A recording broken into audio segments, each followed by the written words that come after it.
Hello friends, welcome back to Webronaq.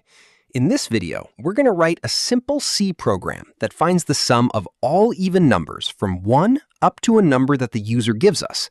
So if the user enters 10, our program will add up 2, 4, 6, 8, and 10 and show us the total. Let me walk you through the code line by line so you understand exactly how it works.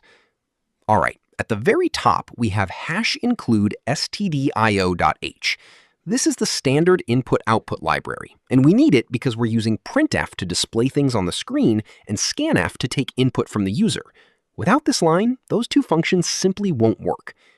Then comes int main, which is where every C program starts running. Think of main as the front door of your program. Execution always begins here. Now look at line 4. We're declaring 3 integer variables in one go, n, I, and sum. The variable n will hold the number that the user enters. The variable I is our loop counter, the one that will move through the numbers. And sum is where we'll keep adding up the even numbers as we find them.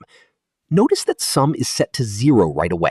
This is really important because if we don't initialize it, it could start with garbage value, and our final answer would be completely wrong. Next, printf displays the message "enter a number" on the screen, and scanf waits for the user to type a number and stores it inside n. The ampersand before n simply tells scanf the memory address where the value should be saved. Now, here's the heart of the program, the for loop on line 9. Let's break it down carefully. We start I at 2 because 2 is the first even number. The condition says keep looping as long as I is less than or equal to n. And here's the clever part. Instead of writing I++, we wrote I plus equals 2. This means every time the loop runs, I jumps by 2. So I becomes 2, then 4, then 6, then 8, and so on.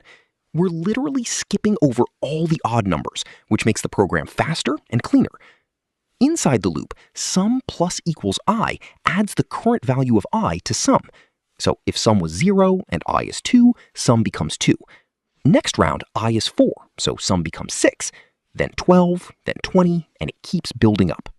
Once the loop finishes, printf shows the final total with the message "sum of even numbers equals," followed by the value of sum. And finally, return 0 tells the operating system that our program ended successfully. No errors, everything went smoothly. Now, here's a small but powerful idea I want you to take with you.